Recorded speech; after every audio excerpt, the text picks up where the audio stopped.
Well, good evening, good morning, or good afternoon, depending on where you are in the world, and welcome to today's DevOps.com webinar. I'm Charlene O'Hanlon, moderator for today's event, and I welcome you. I'm so excited about this webinar, and it's going to be a great one, I can tell you. But before we get started, we do have a few housekeeping items we need to go over. First of all, today's event is being recorded, so if you miss any or all of the event, you will have the opportunity to access it later on demand. Following today's webinar, we will be sending out an email that contains a link to access the webinar. And we are taking questions from the audience. So if at any time during today's presentation you have a question for any of our speakers, please don't wait, don't hesitate. Just use your GoToWebinar control panel and submit your questions, and we'll try to get to as many as we can near the end of today's webinar. Also, at the end of today's webinar, we will be doing a drawing for 4 $25 Amazon gift cards. So please stick around. Hopefully you'll be one of our 4 lucky winners. We also have 2 polling questions during the webinar, so hopefully we can get everybody engaged with those.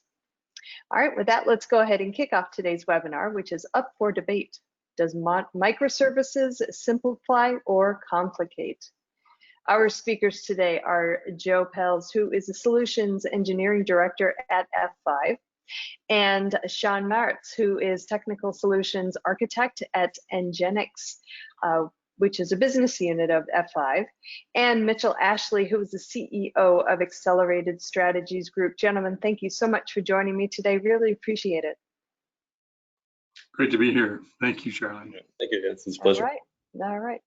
All right. So, Mitch, I thought hopefully you could kind of kick us off by telling us a little bit about our topic today, and maybe give us a couple definitions between monolith and microservices to kind of kick off the discussion.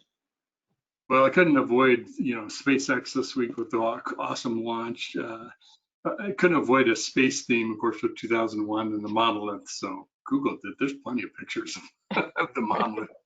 So, and I started my career in this area, in this era, if you will. Lots of ways to define these things, but this is sort of an amalgamation of a few sources that I found I thought would be appropriate to use when we talk about monolith and monolithic software architectures. So typically, monolithic apps, if you will, tend to be self-contained, and all the components within the application are really tightly coupled, meaning that they're interconnected, interdependent. You're usually modifying, testing, deploying them all together as one large system or one large application. So they really aren't broken apart. They aren't modular. They aren't necessarily in independent layers, if you will. There may be layers within the application, but oftentimes an accounting app is used as an example. Everything you need to be able to do your accounting for your business is in this one application. Now, I could argue you could do that with microservices too. But the components, tend to contain within the monolith application are, everything that you'd use in an app: the UI, the business logic, data access, security, authorization, integration between all the components within that. And oftentimes the benefits that we cite for monolithic application, because there definitely are benefits to this approach, are things like debugging and testing, which sort of implies that it's maybe a little bit simpler to do. I don't know that's always necessarily true. Performance, because you can optimize much more for efficiency, security, and operations. So that tends to be, think of it as, one drop, here's the application, everything that you need for this app to perform its functions is contained within that monolith, if you will.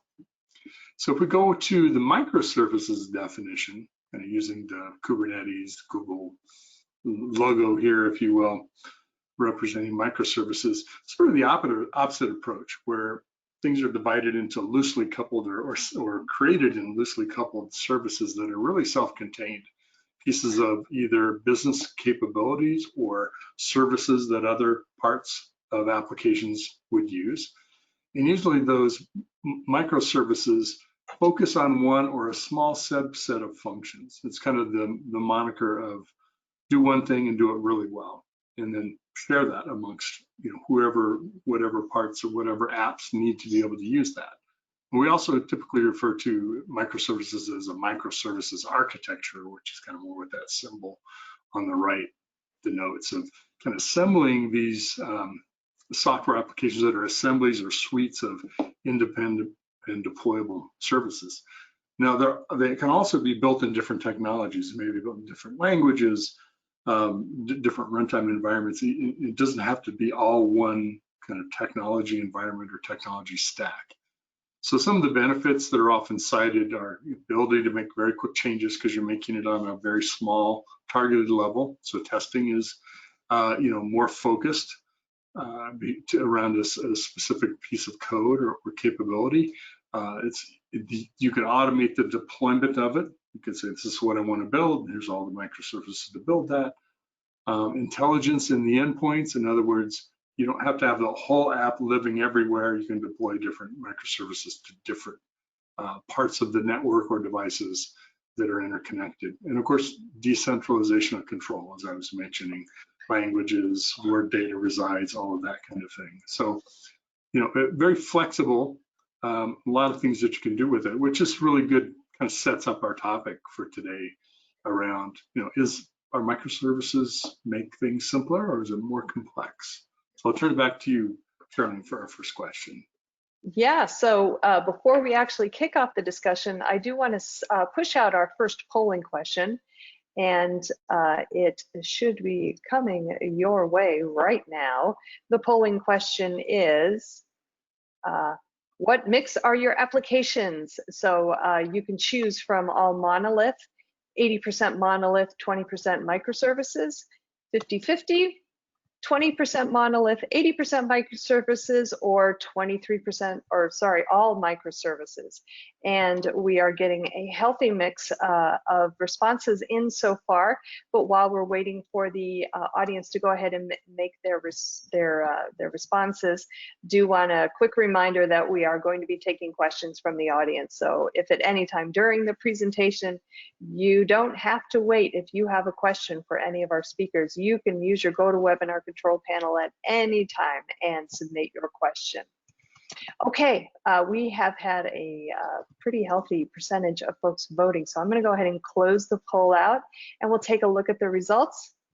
All right, it looks like the majority of folks actually are using 80% monolith and 20% microservices, which, Mitch, I know that I can tell you based on a lot of the content that we see on DevOps.com and Container Journal, this seems to be jiving with what the market is seeing in general, that a lot of organizations still have monolithic architectures, but they are slowly but surely moving over to microservices. So, I kind of like to get your thoughts on the polling question responses, the percentages there, and as ASG is doing a lot of research in this area, is this something that you're seeing or hearing as well? It's very consistent if you look at all monolith and then 80% monolith, those two categories being 65% together. So you're talking about 2/3 of the application mix, the portfolio being more of a monolithic architecture. That's really just representative of businesses that have built up their application portfolios in a time before microservices.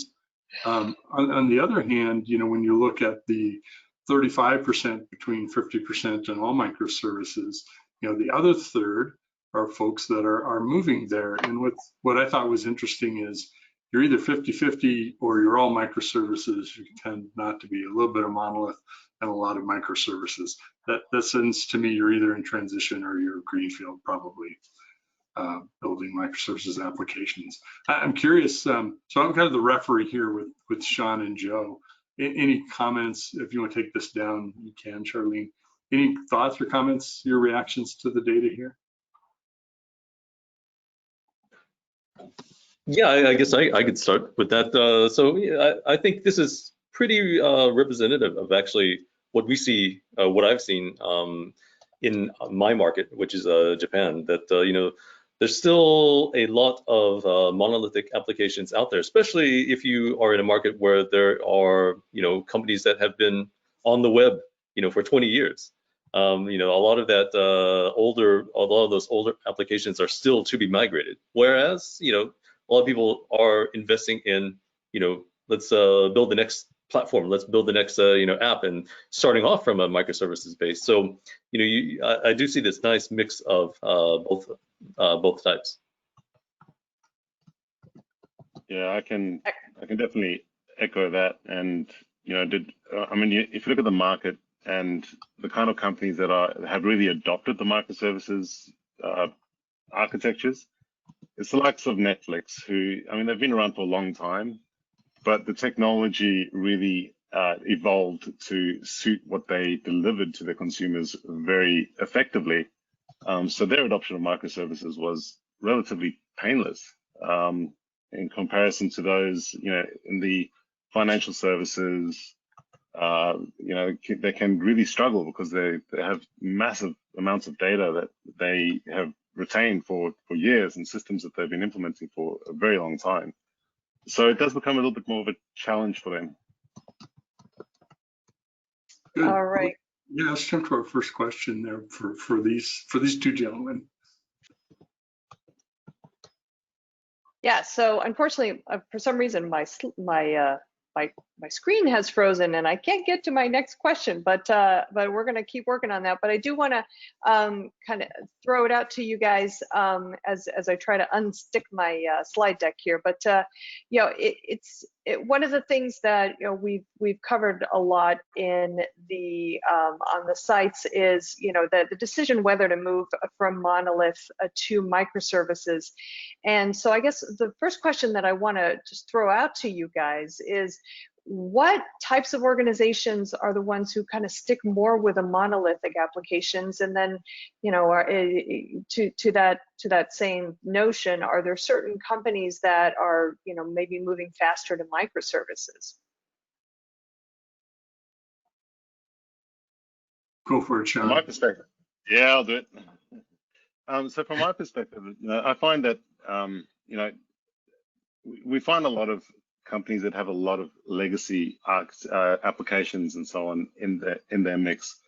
A lot of the time, the CEO would walk in and say, "Right, we need to move to microservices," and with not a lot of planning or thought going into that, the impact that has, and actually whether it makes sense to do that or not. It may not always make sense to decompose a monolithic application just for the sake of decomposing it. So I find that a lot of, pretty much across the board, all industries are investigating it, and they'll tend to introduce an abstraction layer of microservices with new services that they want to start offering customers and so on. So instead of trying to fix something that's not broken, just innovate in a new way with microservices, and still have a lot of their legacy applications functioning within their business as well. How about you, Joe? Yeah, and I think what I've seen echoes, what Sean is saying as well. But to me, interestingly, I think there is, particular segments, or if I think about the various companies I've talked to, I think you can sort of almost categorize this in a particular way. By and large, if you are B2C, if you are actually having consumers use your app, people want to go to sort of microservices. They want those faster iterations. They want, what do you call it? They want consumer-friendly or user-friendly interface.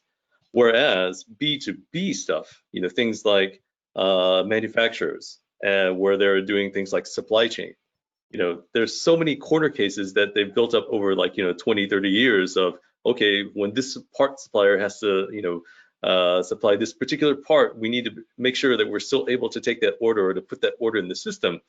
These are the kinds of applications that people are saying, okay, it's not broken. We don't really need to go about fixing it just yet. So to me, it's it's this real sort of B2B versus a B2C sort of categorization in my mind, at least. That's an interesting way to position it too, Joe. What Sean used the word legacy. I kind of think of applications as not just legacy, but some of those are core applications. They're core to the business, right? They're super high volume transaction. It's where they're doing a heavy lift on data that they both access and process and create, things like that. And as technologists, we often are interested in the next thing because we're going to learn that and advocate for it. But rarely does it make sense just to say, well, let's pitch out what we've got and redo it all. I mean, or periods of my career where I thought that was going to happen, and I learned over and over that does not happen very easily.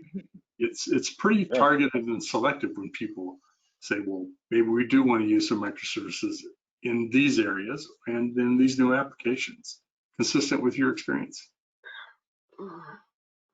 Yeah, absolutely. Absolutely. A really good industry to talk about there is telecommunications. You know, they've got these systems that have, you know, millions and millions of dollars have been invested. They are really core to how that business operates. But they also recognize that they can't just turn a blind eye and go, right, we can't do anything with modern application developments, which is really where they start to, and why we see this response of 20% microservices, 80% monolithic, is because there's a desire to go there, but to be able to just do that switch overnight is just not going to happen. And there's a lot of care that has to be taken when actually going down that path. So yeah, absolutely. And on that one, I would actually add, absolutely, I think by and large, everyone really knows that the future is microservices, and the future of how we need to, develop things is this more agile kind of development. But a lot of these organizations actually don't even have the sort of skill sets in-house or the experience to actually be able to move over there. And that's what I see a lot of. It's a strong desire that, yes, we want to go this direction, but we don't know how to get there. I feel like I should be Groucho Marx and said, you said the magic word, skill sets.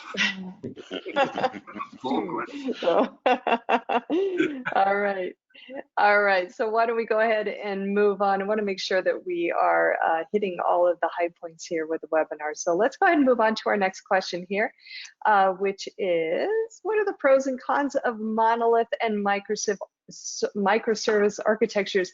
Joe, why don't we start with you? If you can kind of talk a little bit about the pros and cons, and then we'll move on to Sean, and Mitch will, as always, provide that color commentary.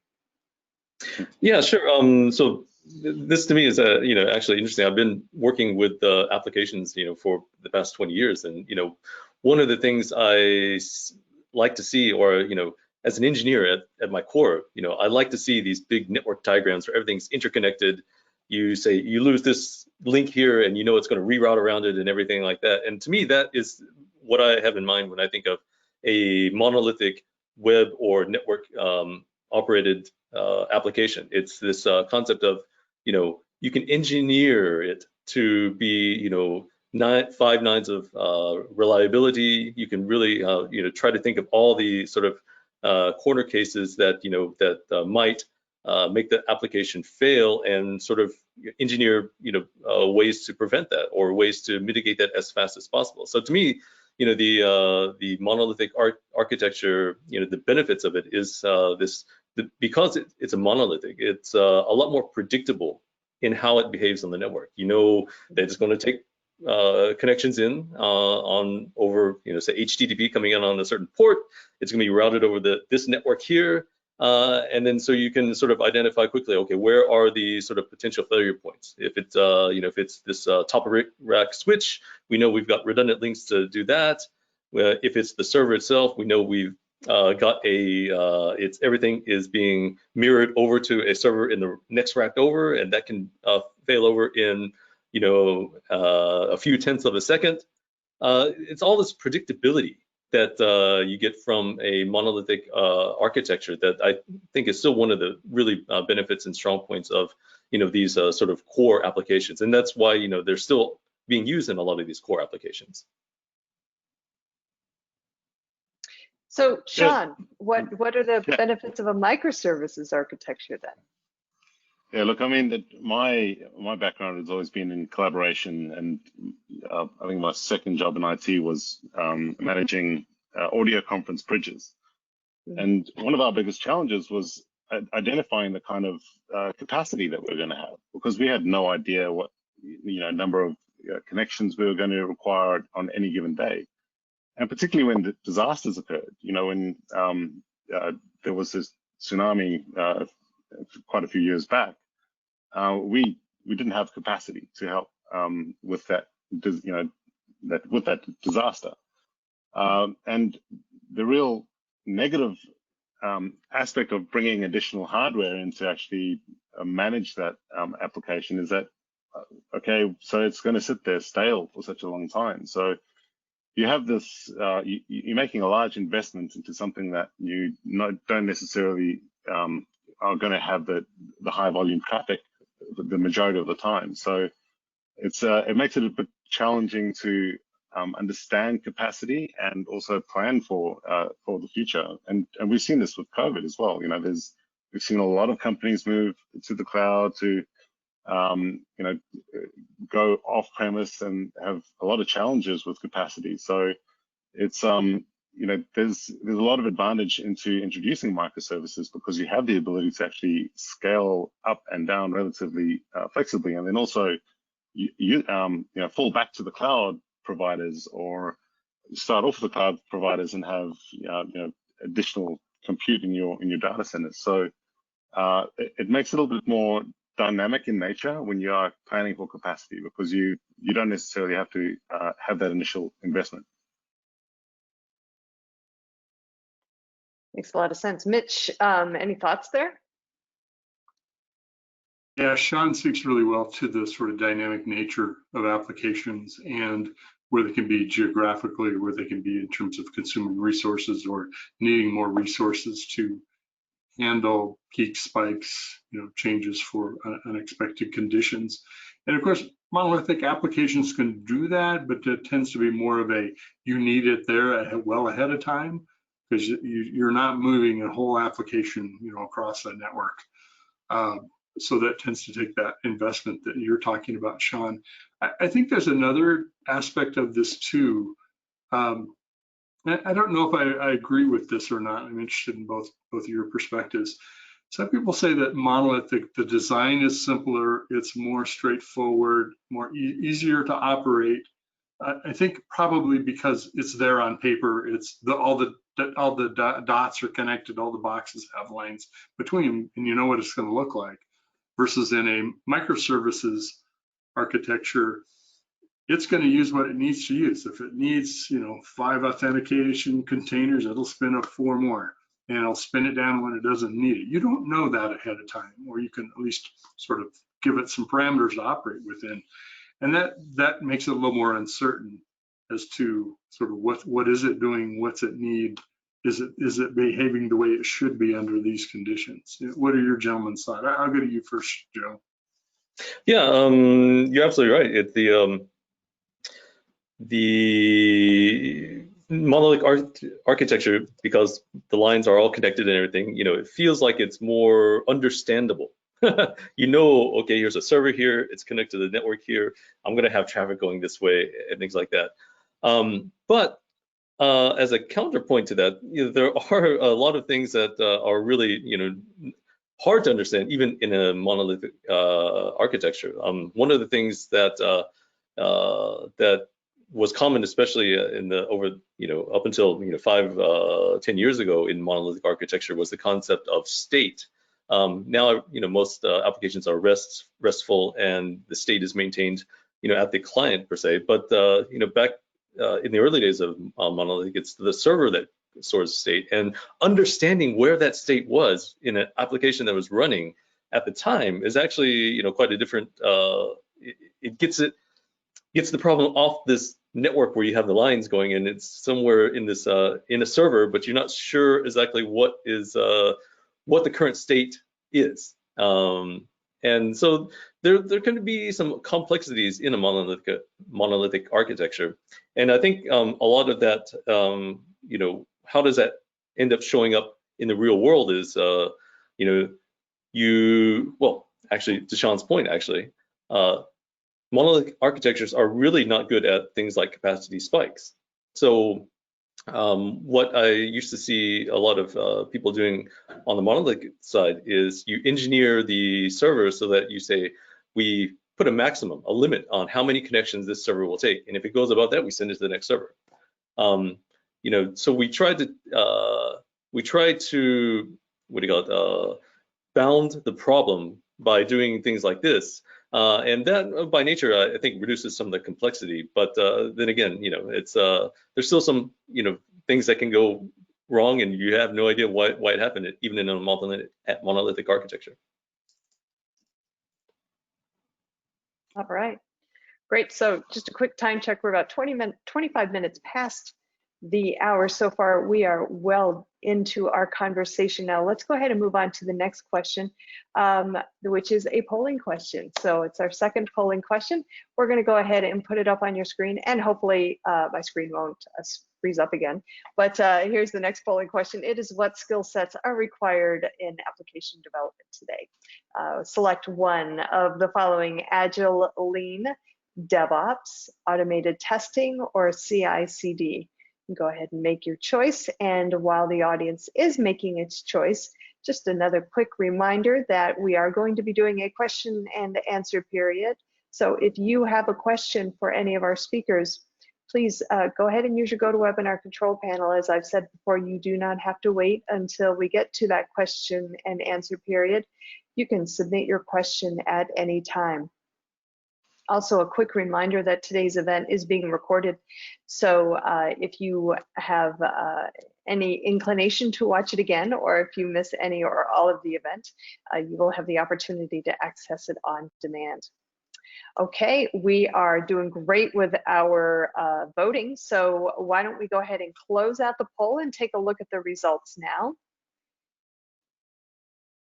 Oh, see, these are very, very interesting results. I think the skill sets that our audience believes are required, we've got a dead heat between Agile, Lean, and DevOps, which I guess is good for DevOps.com and Container Journal. What do you guys think?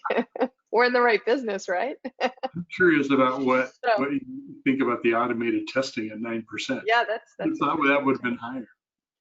Yeah, absolutely. Joe, what are your thoughts? Yeah, I mean, so it's interesting that there's nothing about middleware or anything. Of course there wouldn't be. Right. So Agile, Lean, DevOps, and CI/CD being roughly equal to me, I think is a pretty good indicator of the state of how things are today. All these things are sort of proceeding, and we're sort of creating the new world of how apps should be developed. And there's not one particular skill set or one particular skill area that you need this to actually to be a good or a valuable developer on a team. It's still quite a good balance of all the skills needed. So I would have thought actually that DevOps would have been a little higher than some of the others, but I think to your point, Joe, I think this is a very good balance of what we're seeing in the market in general. Sean, based on what you are, what you're dealing with, do any of these seem like maybe one or more should have been maybe a little bit higher, a little bit lower? Not really. I think that if anything, the automated testing could probably fit under the CI/CD pipeline, because it's very often what is included in that practice. And if you look at DevOps, there's always been developers and the people that actually have to operate and maintain and ensure that everything is up and running. But these have kind of been combined in out there in the development market. So not only just developing the code, but understanding how it actually functions in production. So there's been a collapse between the developers and operations, because we even term dev and DevOps. So let me try that again. DevOps and DevOps. So there's kind of two personas that we actually talk to out there in the market. Interesting. But no, look, that didn't really surprise me at all. It's I do think the automated testing can kind of fall under that CI/CD pipeline, because it's what you would introduce there anyhow to make sure that it is resilient it is automated, and it is, you are delivering your application in a very streamlined fashion. So yeah, it didn't surprise me much at all. And one thing Rich, what about you? Yeah, well, so one thing I was going to add, just think about a prior poll where we saw about 65%, was heavily in the monolithic plus some microservices. That fascinates me with this answer because there is a very large growing movement of people implementing lean and agile and DevOps in mainframe environments in large monolithic applications, looking for ways to break apart parts of the applications and do more faster continuous integration and deployment. So there is a big interest in applying those same techniques, which speaks well to agile, lean, DevOps being non-technology specific. I think for a period of time, everybody thought you had to be cloud native to be DevOps. No, not at all. So I think that's really encouraging. I'm very interested and happy to see those kind of results. Excellent. Excellent. Well, why don't we go ahead and move forward with our conversation? Next question up, why should you migrate from monolith to microservices in part or in full? Sean, I'm going to let you kick off the discussion with this one. Yeah, I think I touched a little bit on this earlier, where move your monolithic applications if you need to. If it doesn't make sense to do it, then don't do it, because it's a huge investment. It's a whole new set of skill sets. It's a whole new change in mindset in how you actually operate your applications. So it's not just the investments of changing or developing the application itself. It's everything that surrounds it. It's the people that are building it. It's the people that are supporting it. It's your customers as well. So there's again, I mentioned that CEOs very often will say, right, we need to move to microservices, and people scramble to go and do it, but then they run into so many issues because they haven't actually considered why they're doing it. And identifying what would make sense to move to a microservice is very key into introducing modern application development into your environment. It's again, don't move monolithic if it's going to cost you too much, or if it doesn't make sense to actually do it. Excellent, excellent. Go ahead. I was going to jump in. You've referenced the CEO coming down and saying, let's do microservices. Someone that I worked with once referred to, I don't know if this is as applicable now, but the CEO read this in the airline magazine. So this is the next thing we must do, right? That's what all the rage with the CEOs. And there is a bit of shiny object, or a lot of shiny object to that. I'll just share a bit of personal experience. I worked with a team that was supporting an monolithic application. It's about 20 plus 25 years old. It was actually a .NET ASP, early one, that was developed. And been around long enough that not everybody knew all parts of the application anymore. And some parts we're very cautious, maybe even fearful of changing, just because nobody knew it well enough and understood it well enough to be confident to change it. And that was a situation where we actually did move it to the cloud. But part of that, after the lift and shift, was there was a part of our business that we wanted to explore and offer more services in. So we actually cordoned off that part of the monolithic application and just rewrote that small part of it in microservices so that we could iterate, try some things, deploy it differently in our architecture in the cloud. And that turned out to be a really successful path to go down, because it wasn't, chasing kites and spending time rewriting code we didn't need to write, but actually had some real value and benefit to, because we wanted to iterate faster. So that's a situation that worked out really well for me anyway. Yeah, and to add on that, when should you migrate over? That's my thoughts as well. Is when you have a clear, idea of the value you want to get out of your, application platform, and you can't do it with adding, something onto the monolithic application. Definitely take a look at how can we, spin that component out and make it a microservice, and then it becomes quite easy to add a new feature or add a new function to the application. But the point is, really having that clear sort of goal in mind of, this is, why we're doing it, as Sean mentioned, and, let's execute on that. So. All right. All right. Gosh, lots of great information in this. I'm really having a good time listening to you guys. But I do want to quickly remind the audience that we are going to be doing the question and answer period soon. So go ahead and get your questions in. Next one, is one suited better for on-premises versus in the cloud? And this is something that we've actually covered quite a bit on Container Journal and a little bit on DevOps.com, but there's always the question of on-prem versus in the cloud, and I would think that traditionally monoliths would be better suited on premises, but perhaps I am wrong. Joe, why don't you get us started with this conversation? Well, I mean, so in my mind, it's not really so much of a question of on-prem versus the cloud, because cloud could be infrastructure as a service, and I think monoliths work fine. We didn't like his answer, so we cut Joe off. Sorry, Joe. Joe, are you? There you but go. okay, there you are. to me, it's the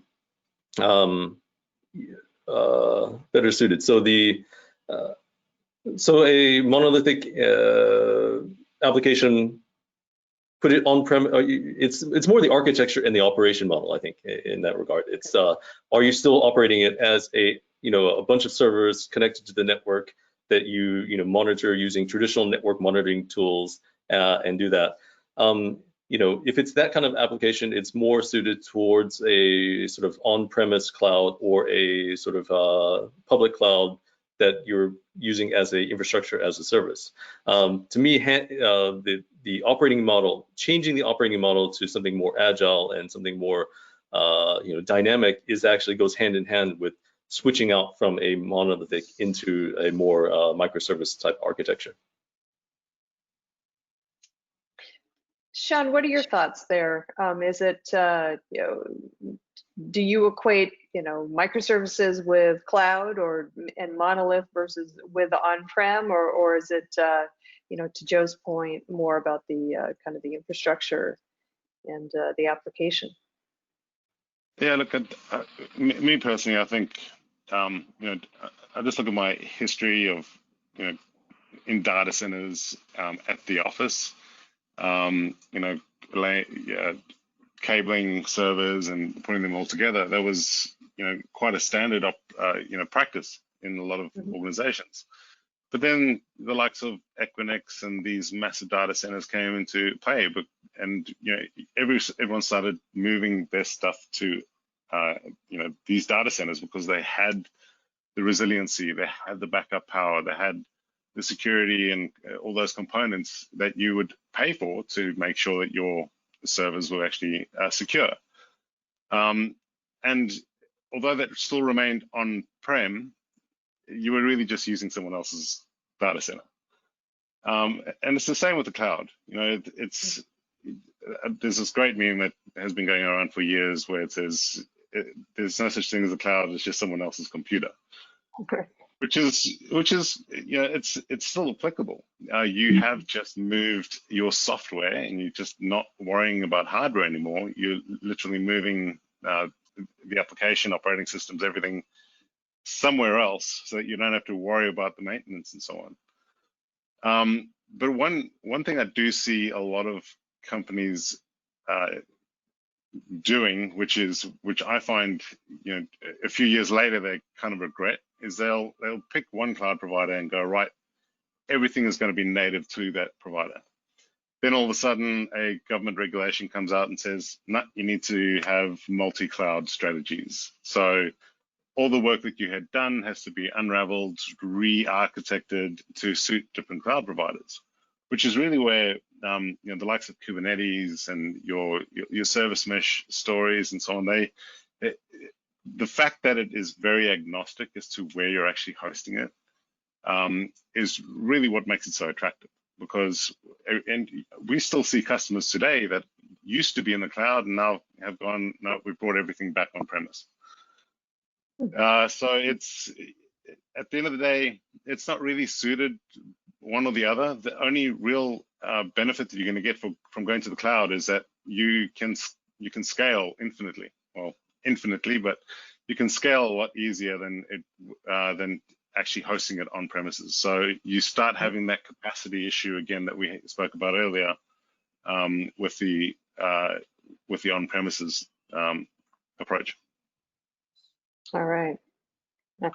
Mitch, what are you seeing out there? I mean, you're talking to a lot of folks out there these days, and are you seeing kind of a migration or maybe a particular trend in organizations that are maybe choosing to stay on-prem for certain applications and then maybe shifting to the cloud for others, and depending on whether they are monoliths or microservices, or you know, what are you seeing out there?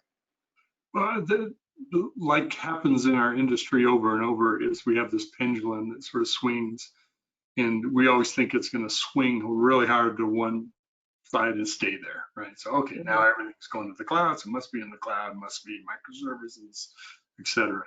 And then reality sets in and says, well, not actually. We want some things to be there, but some things still need to be on-prem. And there's lots of reasons to keep things on-prem. Architecture might be one of them. You know, data residency and regulations, privacy. There can be any number of reasons why an on-prem or a private cloud makes sense. And maybe that's a distinction I would make, is there is there's a move on the vendor community, and I think, of course, driven by customers, is we'd like to make the private cloud operate very similarly to the public cloud, so that as we operate in multiple environments, they aren't so drastically different. You can see this for anywhere from VMware to Amazon, you know, putting effectively an edge in your data center, into the cloud. So I think that's more likely the strategy to give customers flexibility, because businesses aren't static, right? They acquire companies, they sell parts of the company, they close down business, go into another business. And that dynamic nature could now give you an opportunity to pivot and shift in what you're doing, and maybe leverage some more cloud in one space, or really maximize your investment in a monolithic app. So my point being is, I think we see both moving to each other with the intention of trying to maybe in a good way homogenize what that experience is to operate in a public-private cloud and keep our costs lower. Yeah, that makes a whole lot of sense. That makes a whole lot of sense. Okay, time check. We're 43 minutes past the hour, so let's go ahead and move ahead to our next question here. Security benefits. This is something that obviously is on everybody's mind. Security has been top of mind, especially with the onset of the pandemic, and so many folks are working from home these days. Security is, obviously something that a lot of organizations are concerned about. But when it comes to microservices versus monoliths, are there security benefits of one technology over another? And I'm just going to throw this open to whoever wants to take it first, because I know you guys are each going to have something to say about it. I'll take it. Yeah, look, I mean, from a monolithic perspective, it's been a lot easier to operate from a security perspective, because you normally just worry about the perimeter. These days, you're worrying about containers talking to each other, and it could be, and we've got customers that are running thousands of containers and many different services that are communicating with each other. And we have historically always focused so much on the perimeter, and a data breach, coming from the outside, that, we lose focus, particularly in a microservices environment, around the security of what's actually happening inside that application. So from a security perspective, it's a lot more challenging to operate in a microservices environment. The perimeter is always, the first port of call when when the public is trying to access services, and when malicious threats are happening. The number of physical breaches has dropped dramatically over the years. There's the perimeters, and still does remain the primary place where you need to ensure that your security is in place. And we also see a lot of the security or the SecOps teams actually lifting their hands up and saying, I don't want to touch the security within the container space. It's not my responsibility, it's the developer's responsibility. But it is still important. And there's not enough, I don't see there's enough collaboration between developers and security to ensure that everyone is on the same page. The people that are developing services are securing them correctly. But you can still be innovative in developing these applications.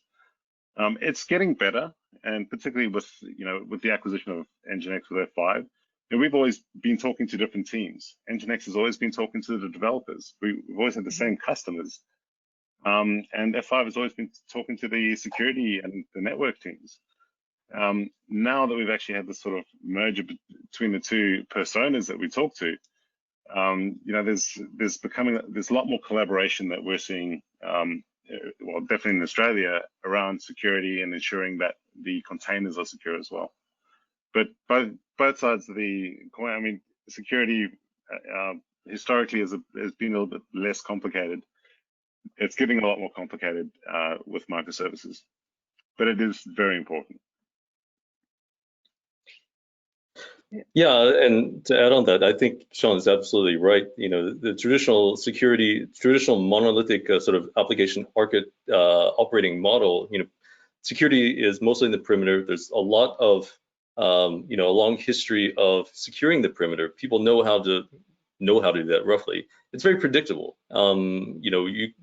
You've got certain kinds of traffic coming in, so you need to look at it and see what's going on in there, and try to find threats within that traffic. We sort of have a understanding of those kinds of threats and what's going on in there.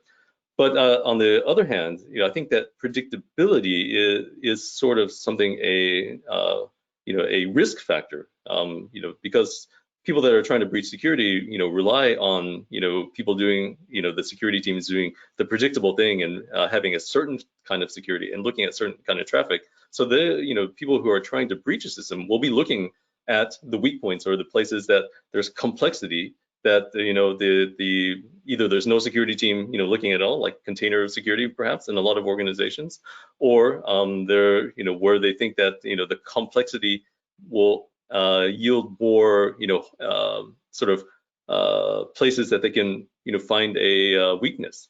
So the sort of security, I agree, that the security, especially in microservices, really needs to be taken a look at, especially, no matter if you are, how much of your investment is going into the microservices side. We saw the poll, there's still some people that are, 50-50 or maybe even 80-20 on, monolithic, but still it's the security for those pieces that, we're not too familiar with, that we're not really sure what's going on. We don't have good controls or visibility in place of what's going on. That's where we need to really sort of focus and make sure that we're aware of all the threats that are hiding in that area and taking steps to sort of prevent that. Charlene, this is an area where the analyst firm that I work with, Accelerated Strategies, has done some research, and we did some research specifically around Kubernetes and container security and data contained within containers. And just some interesting kind of, and I'll put a link to the report. It's free, people can download it, and hopefully find some good things in there. But to the point, I think both of Joe and Sean were making, this multiple attack surface and the porousness of a microservices containerized environment, or at least the perceived porousness of it. I think one of the biggest factors is it's multiple attack surfaces, but it's also a skill gap. It's a lack of knowledge of security teams to really understand containerized microservice architecture, what are the security issues, and wanting to be more informed and more trained on Kubernetes, on containers, and understand. Right now, they're kind of trusting, I think, the development organizations to do the right thing. And, of course, nobody wants to write insecure code, but I think we have a skills gap, kind of a software architecture and the security of that architecture gap today. As over 60% of the respondents to the survey, so that was an issue that they rapidly need to increase. Interestingly enough, it also validated our about 1/3 of folks were heavily into containerized data and databases and containerized applications. So that's an area for us to pursue, and hopefully none of us are the company that gets put on the Wall Street Journal because we became the poster child for whatever everybody else didn't know yet, and we figured out that way. But I think that's just to be an area of focus. And if I was in a software team or a security team, I would be making friends with your software architect or your security engineer really close and say, let's dig in this together, because I'd like to learn a lot about containers, and I'd like to learn a lot about what you're doing with security and how we can better protect your applications. It's a great time to work together. Well, I think there's go ahead. Sorry, Charlene. And I was actually going to say that that's one of the other things that we find within the developer community is that a developer comes on board, they have a really good tool that's going to do this function. And, you start to see this massive tool sprawl of, all these different software applications that are there to help build, to maintain your microservices architecture. And that really becomes a bit of a risk factor, because now you've got, 7 different applications that are doing the same thing, but it's just because different developers have their own preferences.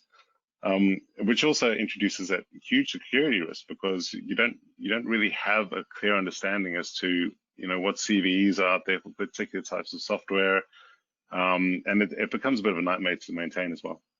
Sorry, Charlene, didn't mean to interrupt you there. No, that's quite all right. That's quite all right. I was actually going to just reference your comment earlier about the fact that security also kind of seems to be the security folk seem to think that the developers are in charge of container security, and I don't know if the developers actually have the either the technologies, tools, or the skill set to actually manage that security effectively. So I think there really does need to be a coming together of the minds, if you will, when it comes to container security in microservices. So I have a feeling that's going to be a topic of conversation for a while yet. We'll still be having this conversation. So quick time check, guys. We're quickly running out of time. So I'm going to go ahead and move forward here.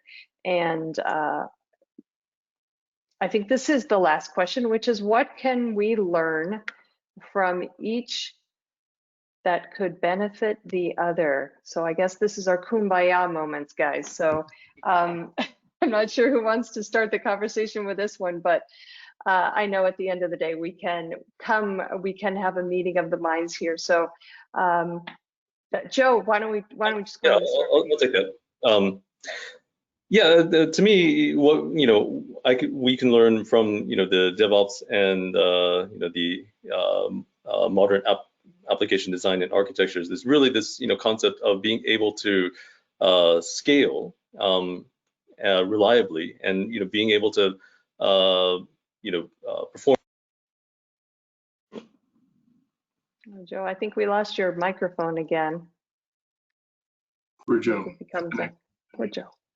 Can you hear me now? Sorry, I apologize. My camera is on me. What I was going to say is that I mentioned earlier that monolithic architectures had real problems with designing for capacity bursts and unpredictable capacity. And to me, that's what a sort of microservices architecture, in addition to these fast iteration times and all that kind of things. Yeah, those are really good benefits. But to me, it's being able to really scale up and out to the capacity that you need, while still having some sort of control over the, being able to scale down and reduce costs when, you don't need the capacity. And there's also one other point in there. I mentioned that monolithic is really good about designing and engineering for being resilient against faults. But on the other hand, the concept I think that microservices architectures use a lot of is really being fault tolerant, being able to have a fault and really not impact 100% of the app. You lose a top of switch rack and you don't have a way to route around it in the monolith, you're down. But I think microservices architectures, because of this ability to use capacity and use resources, anywhere in the world, that they are a lot more fault tolerant. You can lose maybe 1% of the app while still maintaining a 99% of the app. So I think, those kinds of concepts and that design for, applications is, I think, what, we can really learn from microservices. Excellent. Excellent. Sean, what are your thoughts here? Yeah, I think, look, the whole microservices and Kubernetes and so on, it's still relatively in its infancy. It's been adopted very quickly. Mm-hmm. But the main concepts of microservices are still relatively similar. You need a network layer, you need a security layer. And I think that from the monolithic world, there's years of experience that has been filtered into this, this type of modern application delivery. And I think that, again, there has to be a lot more collaboration between the networks, security teams, and the developer teams. We still have a lot of customers that are innovating with their applications, but they're also being delayed by their security teams because they're not interested in getting involved. So there's a bit of a detriment and the pros and cons that you have to weigh up. Do we be innovative and agile in our practices, or do we risk our security posture and by not actually communicating and letting people know what is happening within the environment that you're operating in? All right. So, Mitch, I'm gonna give you the last word, and then we're gonna have to wrap it up. Well, I know we're doing our webinar in a different part of the world, but I'm going to be Switzerland for the moment. I'll go right down the middle. You're right. There is so much happening in how we create software today, not just the technology that we use, whether it be something that's existed for decades or something that's relatively new. And I think there's a lot to be gained by helping each other and sharing with each other how we leverage agile and lean and DevOps and pipelines and CI/CD, tool chains, all of those things, because they're applicable across technology stacks. Why do I care? More than just because it's a nice kumbaya moment. If you think about the times that we're in, very disruptive, organizations need to respond to thrive and survive. And thrive oftentimes means we need to react quickly. Contactless services, we need this up in 2 weeks, right? Or we're not going to be able to have people in our stores. That's not going to go away. We continue, once the organization learns how to operate quickly and be able to respond like that, it's going to expect us to be able to continue to deliver. And those things don't happen just in a microservices vacuum. There's systems that are mainframe systems, systems that are monolith systems, microservices, cloud native, all are part of that. If I remember going to Best Buy and building a computer because I couldn't get one, ordering one online, and then going to 2 different Best Buys in town, and because I could pick it up, curbside delivery, and that was within a week of that happening. That didn't happen by accident. That happened because there were had to be some synergies with how groups were creating software, and our applications are part of larger systems that support our business.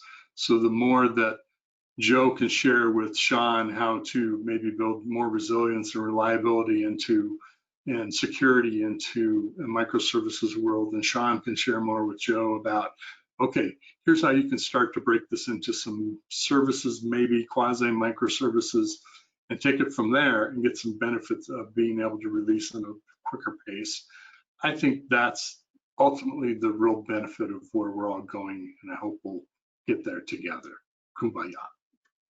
Excellent, excellent, excellent. Well, guys, we have 1 minute until the end of the webinar, so we have definitely run out of time. So unfortunately, we're not going to have time for question and answer period, but I do apologize for that because I did tell you we were. But if you did submit a question, please know that the folks at Nginx and F5 will be getting a copy of all the questions that came in, and I'm sure they'll be more than happy to follow up with you offline to get your question answered.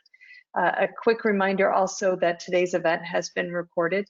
So if you missed any or all of the event, you will have the opportunity to watch it again, to access it again.